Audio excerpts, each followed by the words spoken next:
Hi there, and welcome to Let's Slow Down, a podcast for all of you who feel tired and stressed from this overwhelming world. Here we'll have fun, inspiring conversations about living life on our own terms and explore ways to ease the pace of our modern world, because life really is good when you're relaxed enough to be present for it. I'm your host, Anne-Marie Stolting, and I welcome you to this space where I hope to inspire you to slow down, because life is too short to let it go by in a blur. So take a deep breath, relax, and enjoy the show. Hi, everyone. It's Anne-Marie with the Let's Slow Down podcast. Our question of the day is, are you growing and developing or just going and doing? In a world often fixated on constant action and accomplishment, it's easy to overlook the crucial difference between simply going and doing and genuinely growing and developing. Today's guest is Sammy Burt. She's a wife and mother of 2 boys, ages 2 and 5. She's the co-founder of Farleigh Performance and the founder of Backpack. They're both leadership development companies. She comes to us today from Bath, England, with an invitation to reconsider our personal development.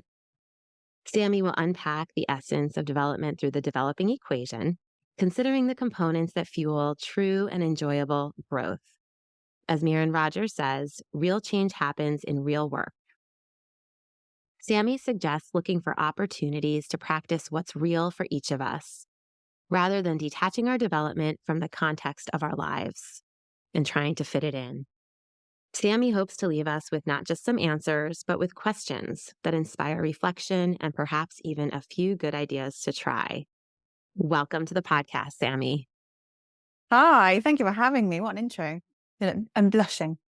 You should be. If you have a great story here, you're doing a lot.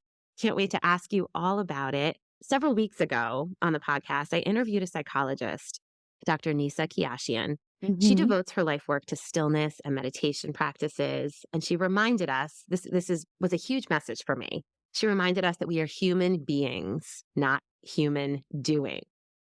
And I think this just very much aligns with what you're speaking to today in regards to this, not going through these motions all the time on autopilot, going and doing, as you say, but authentically living. So growing and developing, evolving into the person that we are organically turning into and the person that we want to be.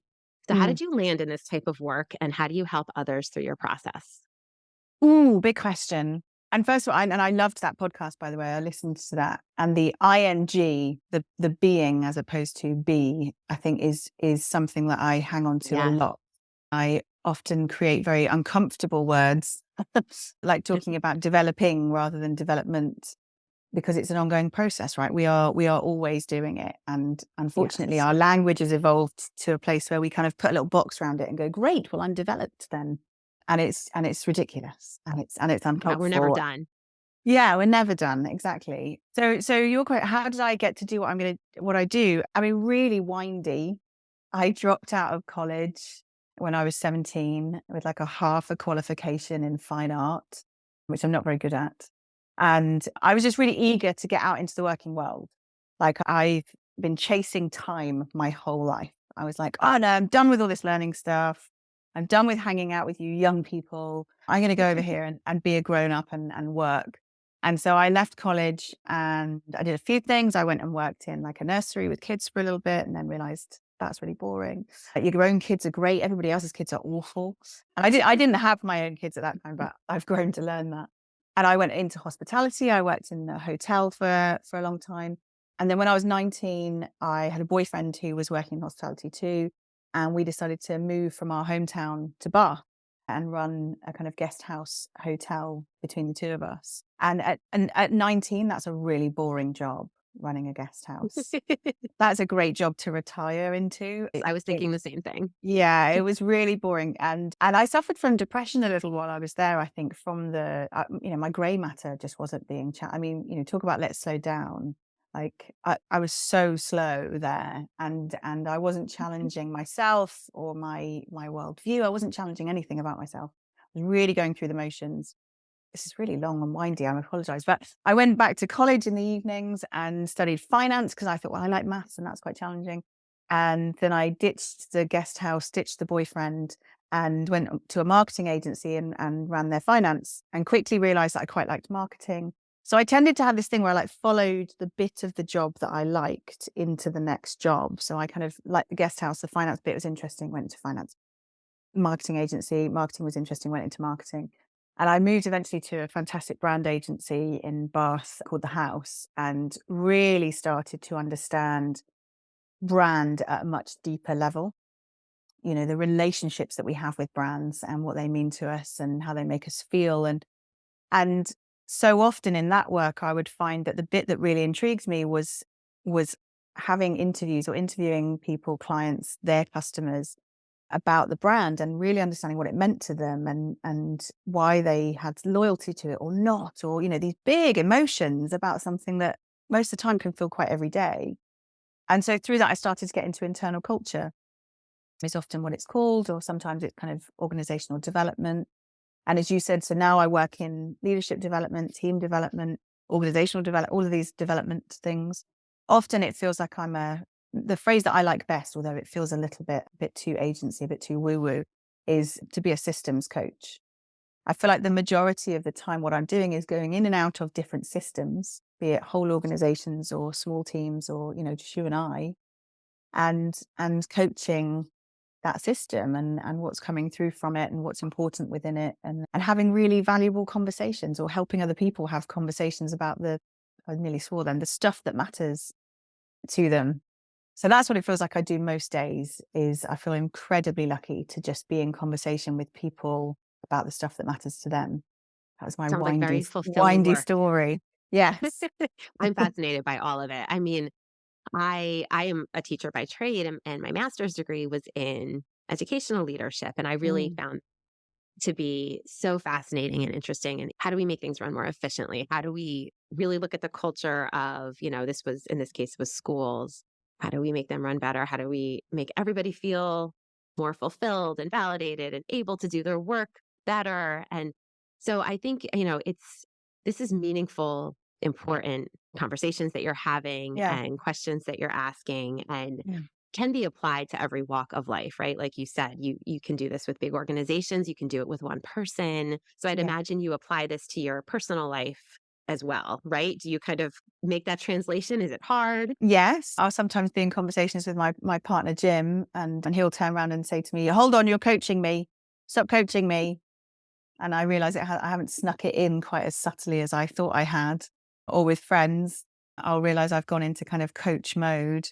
And it's quite hard. Like sometimes, you know, I'm so used to in my work encouraging people to have the tough conversations or to name the elephant in the room, that I do find it hard to resist pushing that bruise in my personal life. You know, if I can feel a tension amongst my wider family or something, I find it really hard that we're not talking about it. And yeah, I kind of have to manage myself quite a bit around that. It's a tricky one. That's And that's who you are. So that's, you know, that's what's coming yeah, to but of course, mind, right? When you're in those situations. yeah, but not everybody wants that, right? Right, right, right. Yep. Sometimes people just want to vent, and I'm sitting there going, "Mm, how does that make you feel?" And they don't want that from me right then. So yeah, but it's definitely changed. I think having a greater understanding of not of what matters to people, because who am I to understand that, but of how to help people access what matters to them has probably changed quite a lot of my friendships, I think, through inadvertently following my curiosity in the same way I have in my windy career. You know, I can't help but wonder, you know, why one of my friends is intrigued by this or intrigued by that. Do you remember the film The Runaway Bride? This is such a random, like, little Yes, off yes. thing. So I love that. I mean, it's such a chick flick, but I love it. And there's a part of the premise of the story is that Julia Roberts just keeps marrying these guys or running off at the altar. Um, and she is always pretending to be or masking herself to be the perfect bride for said groom, right? You know, when she goes out with the rocker, she's a rocker. When she goes out with the priest, she's highly religious, this sort of thing. And there's a moment in it when Richard Gere sort of challenges her and says, "I bet you don't even know how you like your eggs in the morning." And that was a really pivotal, weirdly moment for me when I saw this film, because I was like, I don't think I know how I like my eggs, because I'm so stimulated by everybody around me and, whatever they're into, that I can get on board with it. So I've been to country westerners here in the UK, and then I've done weekends in raves in Berlin with different friends. And I would not get in my car and put on house music. That's not my choice, but I could go and spend a weekend with people who are so energized by it that it's infectious. But I think it left me for a long time not really knowing what my thing was. I just sort of piggybacked authentically because I was excited by their excitement, but I definitely piggybacked off a lot of other people for a long time. Right. I think so many of us do that because, Yeah. I think it, like you said, it was authentic. I mean, I think a lot of us have a little bit of people pleasing in us, but that's not even what you're saying here. It's that you could go a lot of different directions Mm. and have fun with it and, soak up that good energy. But then at the end of the day, sometimes we can stray a little bit off our own path if we do that too Yeah. frequently. And I think many of us do. And Mm. it's kind of figuring out and asking ourselves those questions. And, for me, it was really slowing down enough to have that space and the time and the quiet and just the margin to figure this all out in my own Yeah. life. And, well, what do I actually want? Which concert do I want to be at? Yes. And it that is a deep question. And the answer is hard. I think it can Yeah. be very hard to find. So, did you start kind of doing this work like in your own personal world and then that turned into working with organizations or vice versa? Yeah. Right. Well, I don't know. I don't think you can do this work without it changing you. So probably at the same time, I think that one thing I've had to become very comfortable with is that I am never not in the room. If I'm working with a team, of course I'm impacting it in the way that I'm facilitating and all that sort of stuff. But of course, what I'm bringing to it emotionally and my view on things is always there. And I will constantly be developing too, right? This is back to that ing, we are constantly developing. So a watch out for me, and I mentioned this briefly earlier, actually, a watch out for me has been how much responsibility I take for the impact of my work is a big question, because I can take responsibility for how I show up.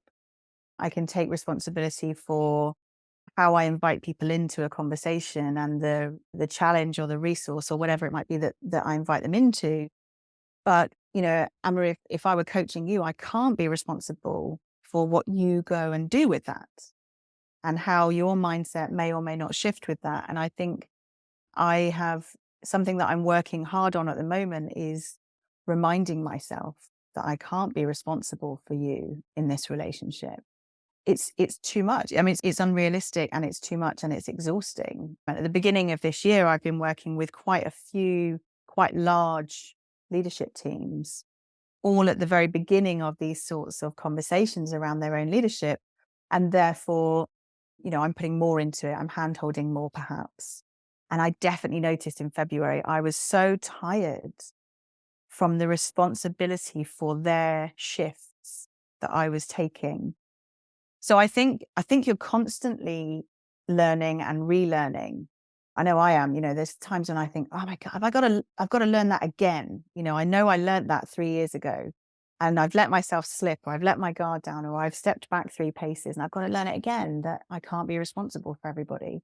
It's a constant process, and it's great Or fun and irritating and exhilarating and tiring and a big mashup of human emotions. and got to have a lot of grace in there, right? Be kind to ourselves Yeah. to not, okay, maybe you do need to learn it again or go back. And I mean, we Yeah. all do. I'm so passionate about trying to slow down and try to pump the brakes and not be too crazy, but Mm. it inevitably creeps back in and then you have to do it again. Yeah. Okay, we have to figure out how do we get so busy again or how do we get spread too thin and Yeah. just begin again. And Dr. Anisa Kiashian talked about that a lot too, embracing that Yeah. beginner's mind and Yeah. not beating ourselves up over it because we're human. So we are going to get off track or, just fall into these little ruts. And that's just what happens. But it's, I guess, what we do in response to that that takes us to that next place that we want to go. Well, I think one of the biggest things that I've learnt, and that if I had a way of waving a magic wand and I could gift it to the world, I think it's realizing that you've got choice. I think so many people, and I'm guilty of this still, and I certainly used to be way more guilty of it, was being had by my emotions and therefore operating from an emotion. Whatever I would go and do, the next action or the way that I would respond to you would be driven by my emotions. And I think making a shift to, rather than being had by those emotions, by having those emotions. So I can feel angry, but that's different to being had by anger. And so when you start to recognize that actually this isn't who I am, this is what's going on for me right now, then you can start to identify, and I've got choice in this. I can choose to hold on to this anger, or I could choose to try and find a way out of it. And the way that I tackle most of those things is with compassion, right? Your beautiful word, grace. I find that's like the best weapon against some of the emotions that I don't want to be had by, is looking for compassion in the situation. That would be, I think, a gift, if I could give one, would be just recognizing the choice that we've got. Yes. Well Mhm. put. And I think that just reminded me of something you told me last time we spoke, and maybe you want to share it again. Is the way that you approach some of these crazy drivers out there, and say somebody just cut you off and it was really awful and you're annoyed by it, but you have chosen to look at it a different way. Well, yeah, it's crazy. Yeah, there's lots of walks of life. I think the crazy driver one is a good example that most people can recognize. Yes. That, if you cut me up or cut me off at a junction or something, I could be really angry, right? I could be had by that emotion, and I could carry that all day long, right? I could carry that all the way to work. That could affect my driving for the rest of my journey. That could affect the meetings that I go into. I could carry this anger with me all day long, and operate from a place of injustice, and it's not fair, and someone's got one over on me, and maybe my ego is bruised as well, or all these different things. And that's exhausting and utterly pointless, right? Because that other driver has driven off, and my anger has no impact whatsoever Yep. on them. And so I choose instead to wonder what's going on for them that they needed to cut me up. What's going on for them that they needed to get down that road faster than I did. I like to think things like, well, I hope they're not headed to the hospital to see someone, or I hope they're not going home to a fire or a flood, or even if it's just they're trying to get their kids to school and everything's gone wrong this morning. Like, I think trying to reach out to them with compassion is so freeing, because that can take me then a matter of seconds to get over having been cut up at the junction, because my heart's gone out to that individual. They've driven off and got on with their day, and I can just breathe it out and get on with mine. And yeah, it's really freeing. You had mentioned that to me last time, and I just keep thinking about it. I shared it with my kids, and I was like, because we don't know what's going on in someone's mind in the Yeah. car in front of us, but like even just people in our family or people we're out with friends, like you don't Yeah. know what's going on in everyone's mind. So Yeah. trying to lead with compassion, to take that upper hand, it is Yeah. freeing. And it's a kinder way to go about life. And it's certainly Yeah. not easy, but Well, I think weirdly, I think it's something that comes with practice. And once you practice it, it comes a lot easier. And it's a kinder way to be to yourself as well. Because as I said, you can be so consumed by this utterly uncontrollable, unknowable thing, or you can choose not to be. And like another example that I might use is, I might have a meeting with someone, and they come off a bit, I don't know, aggressive or a bit choppy or whatever it might be. And sometimes I will sit there and think, I doubt that's the person they want to be. Like, I doubt that's the person they woke up this morning and hoped they would be in this meeting. So maybe I can cut them some slack. What is it that I've done that might have got their back up, or what might have gone on just before they came in here, or, whatever it might be. I think giving people the benefit of the doubt is massively underrated. And the majority of the time, if you turn around to someone and said, "Hey, you were a bit of an asshole then. Did you mean to be?" Most people aren't going to say, "Yeah, that's what I was going for." right, Most right. people are going to say, "Well, I feel awful that I've made you feel that way, or I intimidated you, or whatever." So I think giving people the benefit of the doubt is, it's just better for everyone. Yeah, it is. It's easier for everyone involved. And it's Yeah. certainly, I think, a healthier, mindset. And like you said, I mean, otherwise you might be carrying some of this stuff all day long. And even if you were in that meeting in the morning, or you got cut off by the guy on the way to work and then you had a meeting like that, that could Yeah, set you up for like worst day ever. And then absolutely. you're just doing it to yourself. Now you're just beating yourself up over it. And these other Yeah, two people are going on with their day unaffected, probably. So, yeah, yeah. And so what other ripples are you sending out into the work, the world, sorry, the way that yes. you are then impacting on other people's lives? And so if we're going to be, the butterfly effect, if we're going to be rippling and having impacts on each other, well, let's choose to have really positive ones rather than negative ones. Yeah. Yes, And choice. that's a good way, that choice and having that approach. It's important to remember to have that with ourselves as well. Cause Mm, I think pretty much all of us are sometimes kinder to the friend or give better advice to the friend than we do to ourselves. We'll beat yes. ourselves up about something or be so critical and so judgy of ourselves. And we would never put that on anyone else in our world. We'd never dream of it. Mm, So, but somehow we do it to ourselves and that's okay. So giving yeah. ourselves that same compassion can be a game changer. Yes. It's funny, like when you said earlier about, we're all human. I'm really comfortable with the rest of the world being human. I'm not very comfortable with me being human. Mm, I'm the yes, first person to say, "Hey, Anne-Marie, forget about it. You're human." But I am working hard on being okay with me being human too. That's definitely the harder one for me. I find it much yes, easier to give compassion outwards than I do inward. I do Um, as well. that's And I that's was gonna that's ask you, the worky bit at the moment. yeah, and it's a perfect segue to another question that I had for you. I love reading self-development books, and it's just so interesting to me. I am constantly looking to grow and evolve, and it can be a double-edged sword. So I don't even know Yes. how to really word this question properly, but I think how do we it's you gotta find that happy medium, that balance in continuing to grow and develop, but also to accept yourself as you are right now. So, any Yes. advice for that? Because I think that that can be a struggle and we can get into this work and then get kind of consumed by it. Yeah. And that can be negative. Oh, absolutely.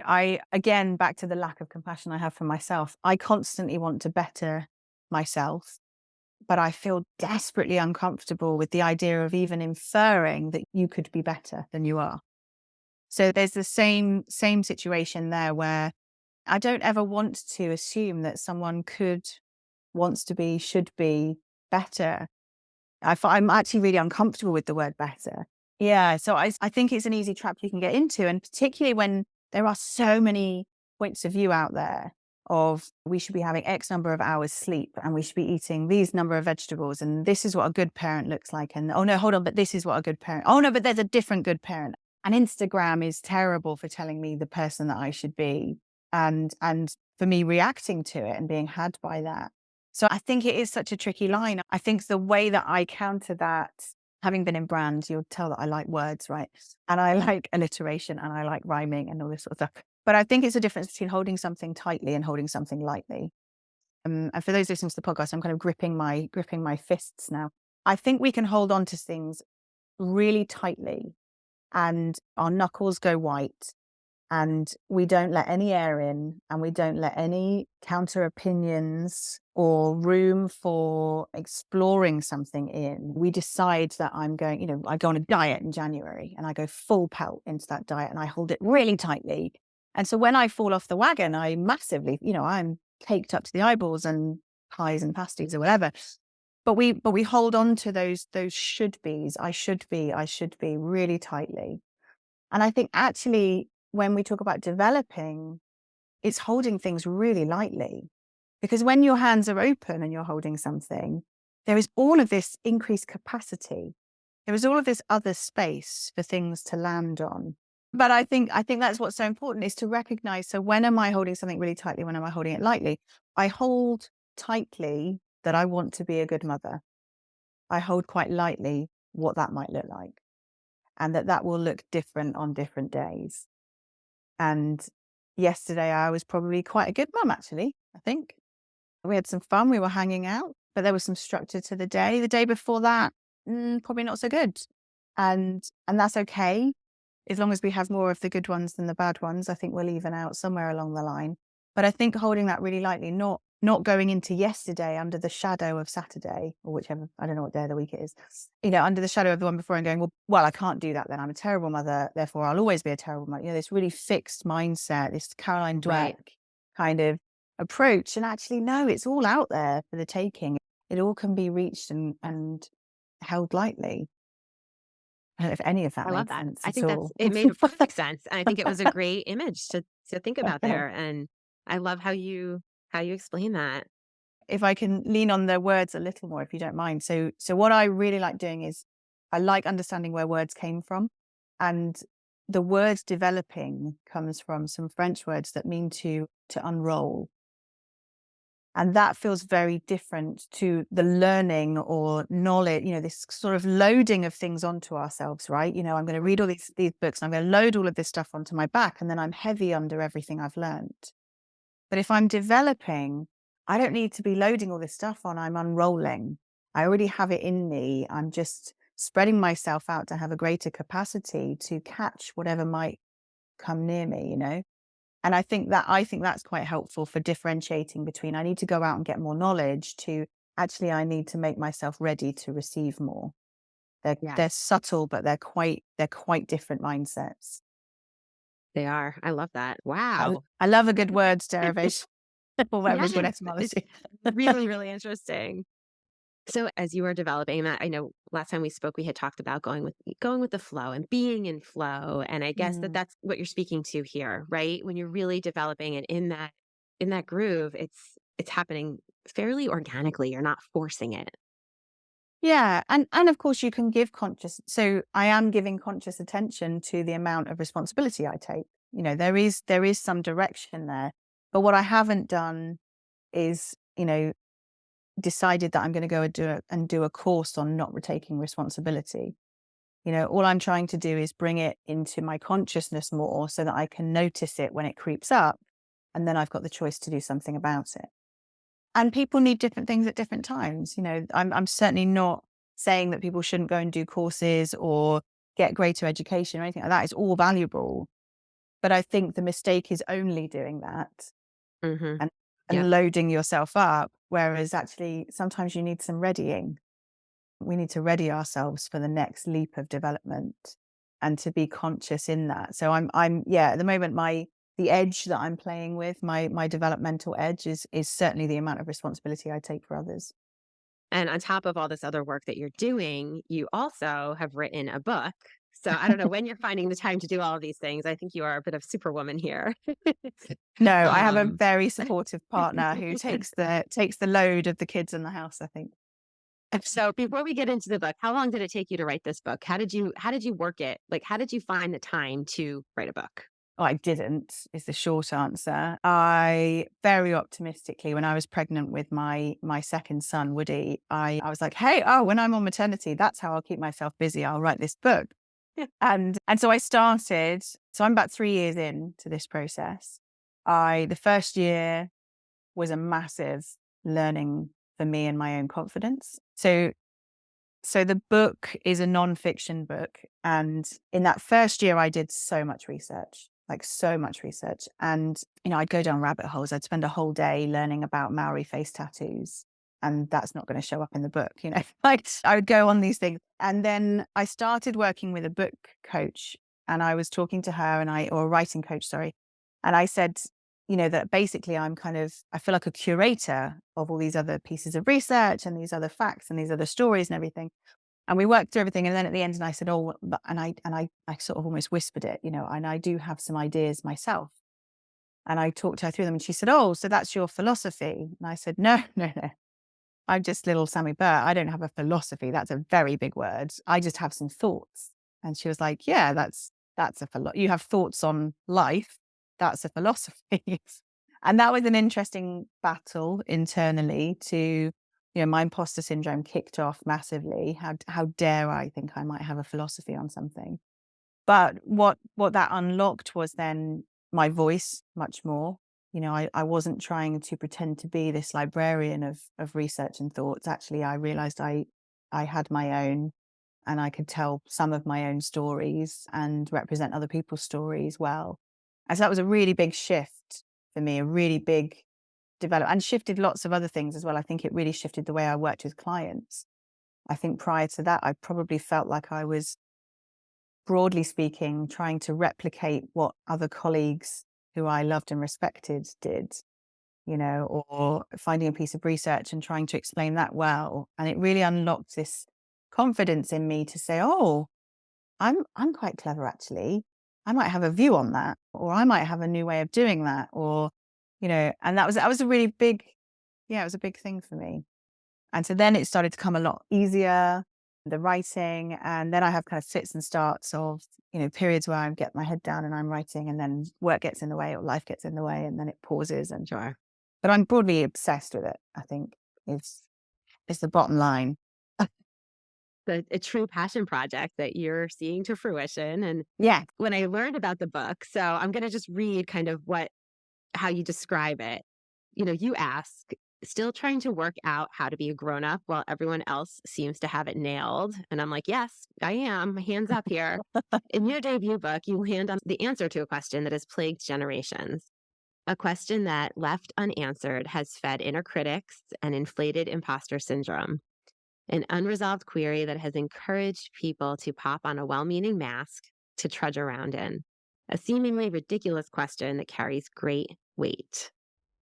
You go on to say, release yourself from the weight of unreasonable expectation and see a world of possibility with a fresh, new perspective. And your book has the greatest title ever. What is a grown up anyway? And how might I be one? Love Yeah. that. It's a big question. Huge. Yeah. And I I mean, rarely have I a thought, conversation where anyone knows the answer. I was just going to say that. I mean, I thought, okay, I'm in my 40s now. I figured by the time I was at this point in my life, oh, people will have it all figured out. And, people in their 40s, they Mhm. know what they're doing, where they're going, who they are. And will we ever? I mean, it's that ing that you were talking about. Like, I feel like we're Yeah, always yeah. just evolving. And so what did you decide that a grown up is? Oh, skip to the end. Well, what did I decide? I think so. One of the first things I learned one of the first things that came out to me is that we use the phrases like grown up and adult really interchangeably, but I think they're different things. You can define an adult. And there are lots of different ways into that. Biologically speaking, you can define an adult, or in certain religions, if you've gone through a rite of passage, you can define an adult. When you can vote or drink or drive or whatever, not drink and drive, but separate those. Um, but there are ways in different cultures, places, or metrics that you can kind of go, okay, so that is adult in that way. But the more research I was doing, the more conversations I was having, I did a lot of surveys. I spoke to a lot of kids as well. The more I found that when someone really felt they were in the presence of a grown up, it was qualities based. It wasn't that they had a car. It wasn't that they had a mortgage or whatever. It was a real sense of being near them. Often things like calm would come up. When I feel like I'm really in the presence of a grown up, there's a consideredness to them, there's a calmness to them. And so there was lots of different qualities that sort of bubbled up and came through. And I think where I first landed was that, well, after the adulting thing, is that I don't think you can, I'm sorry, Anne-Marie, I don't think you can be a grown up. But I think Oh, there are, man. I know, yes, spoiler alert, I can't be a grown up, but I think there are times when we can. So I think there are times or situations in our lives or contexts or friend groups or family groups or whatever, when we are better able to access some of those qualities. And there are some where we're not. A lot of people, 40, 50 years old, you go back to your mum and dad's house, you're a teenager staring into the fridge, right? Wondering what you can pick at while dinner's 10 minutes away. Doesn't matter what age you are, you revert back. Or most people continue to have a parent-child relationship with their parents, no matter what age. We don't often look at our parents and think, well, you've never done this before either. I imagine it must be hard for you. We don't do that. But the qualities for me that really started coming through were around compassion. You won't be surprised to hear that when people describe grown-ups, they tend to be people who are forgiving, and not unreasonably or pushovers, but people that recognize this is a bit more complicated than just the anger I'm holding or whatever it might be. They get over it. They're people that are curious. They have a curiosity to them that wants to, not just knowledge base, but wants to understand this a little bit more. I'm not going to just take a stance and have a judgment. I'm going to have a growth mindset in this. And there is a sense of confidence or faith in themselves and others and the world around them. And again, that isn't an arrogance. I want to be really careful that isn't like, and I can go and do anything, but it's almost that holding lightly. It's to say, I can give that a go. And, the risk factor is probably much lower than I would normally have thought it to be. And the other big component, I think, is being in connection. So if I were drawing a Venn now, you've kind of got Mhm. this 3 circles in a Venn of me and them and this or what's going on around us. So, or often it's referred to as me, us, and it. So I'm in connection with myself and I have compassion for myself. I have curiosity about myself and I have a faith in myself. And that extends to you, in this environment, in this situation right now, Anne-Marie, it's just us.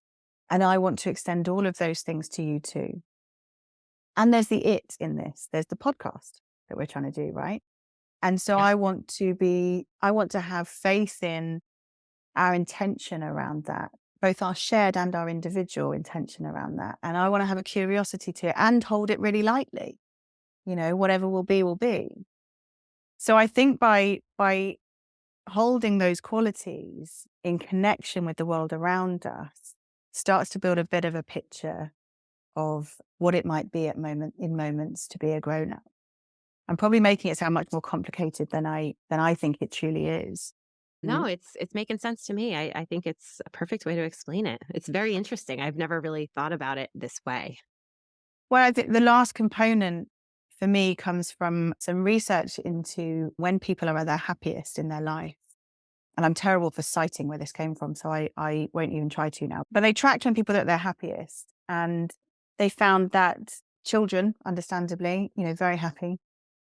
And then really when you get past about 70, 75, our happiness goes through the roof. And they think the theory behind it is that when we're children, we're very, very future focused. When we're kind of in our midlife, or our grown upness or whenever, or we're adults, we are future focused and we're past focused. But when you get to a point where you believe yourself to be nearing end of life, you become incredibly present. There is a nostalgia about the past, but you're not kind of hanging on to it. There isn't a need to plan for the future. And you become incredibly present in every conversation, and what's going on around you because, this is where you are right now. This is what you've got. And so there's something for me about actually, if we could be connected to each other and to the world around us, and if we could have compassion for it and ourselves and all the rest of it, and curiosity and a sense of confidence or faith, and as much as possible be present, that to me is the definition or the epitome of what it is to be a grown up. It's a beautiful definition. I love it. Well, and I'll just smash that all to pieces by saying, and of course you could be nailing that, and then someone cuts you up at a junction, and it goes out the window, and you are had And you by begin your emotion, again. and you begin again, right? Exactly, and Yes. I think that's the compassion piece that taps back in, that goes, oh God, I turned into a real idiot there. Cool, deep breath. Let's have some compassion again, and for myself, forgiveness, what I've just gone through, and for that other driver, and let's begin again. And what I really loved about when I landed on this definition, and having, you've got kids, and having two young boys, what really struck me was this isn't stuff we have to learn. This is stuff we have to Yes. relearn. Yes. My kids are naturally confident in themselves and in other people. My 2-year-old does not believe that jumping off the top of the house would be a bad idea. He will survive. That. He is indestructible. He's like a little rhino. And they have an incredible amount of compassion. My 5-year-old sees a stranger crying and he wants to go and say, "Are you okay?" Actually, he did go over to a stranger and say, "You're right, mate," which sounded very funny for a 5-year-old. Oh, And obviously a curiosity. So we had all of this in us when we were younger, and society and expectation of ourselves and other people's and all this other stuff, we kind of trained our way out of it. We've trained ourselves that compassion equals vulnerability equals weakness. We've told ourselves that curiosity means we don't know all the answers equals weakness. Confidence equals arrogance equals weakness. And we've disconnected and we've got to a very individualized state where we're even more focused on the future and the past than ever before. So we've been trained out of all of these beautiful qualities. But what's amazing about that is we don't need to learn something new. We need to access something that's already in, this is the unfurling again, the unrolling of yes. development. It's Yes. already there. It's already in us. We just need to tap into it. Yes. And so ends my That's TED great. talk. It's great. Such a great message for today. Ah, I'm really enjoying this conversation. I know our listeners will. And as we wind down today, I'd like to ask everyone, what are your favorite ways to slow down right now? Oh, I knew this question. I'm really bad at it. I'm not very good at being present. I'm a multitasker generally. And so weirdly, the only ways that I have found that I can be truly present is yoga, which I know your previous guest talked about. And I think that's because I would love to be able to describe it in the way that she did. I think it's because I feel so little control over my body that I really have to focus on how to balance or how to hold that thing. And therefore, I can't think about anything else.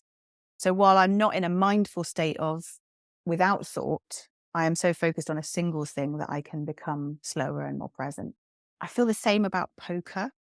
I haven't played in years, but I used to play a lot with friends and found it to be another one of those places where I was truly focused. I was truly present on a single thing. And then to avoid, my partner and I are terrible for multi-screening, I think, as most people are. We watch TV while we're on our phones, doom scrolling and all that sort of stuff. So when we're noticing we're doing that, we get into foreign movies or foreign series where you need subtitles. And then there's no way that you can, I can't multitask if I have to read off the screen while I'm paying attention to the story. So that's quite, I suppose they're tactics, but they're ways, they are practices that we're trying to bring in. Yes. That's a good one. The foreign movies. I'm going to try that. Yeah. There's a lot of truth to Yeah. that. You got to pay more attention. Yeah. Yes. Yeah. That's a good one. That's a good one where we're both like, yeah, we need to watch something in French or Spanish or whatever it might be. Well, Sammy, this has been a real pleasure talking to you today. You're just such a bright light in this world, sharing so much. You're so funny. You're so fun. So thank Thank you.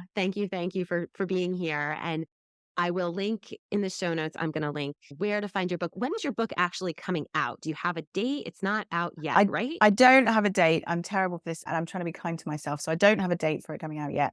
But if you go onto the website, so www.what'sagrounupanyway.com, you can register there for updates and I'll keep people informed on when it's coming out, when the launch date is. But I'm hoping for the autumn or the fall.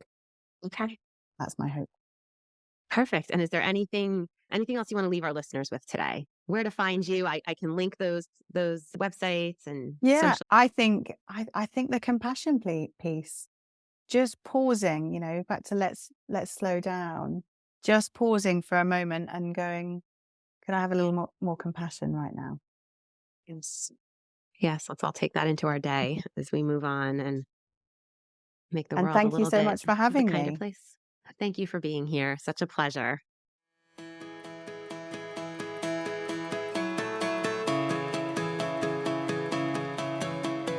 I hope you enjoyed today's episode and have been inspired to slow down and start living life at your own pace.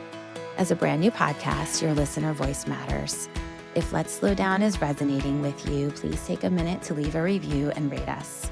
Subscribe to the show wherever you listen and share it with friends. Remember, this is a process, so go easy on yourself. Be gentle and take all the space you need to thrive, because the world needs you to be at your best, to love and serve others and yourself.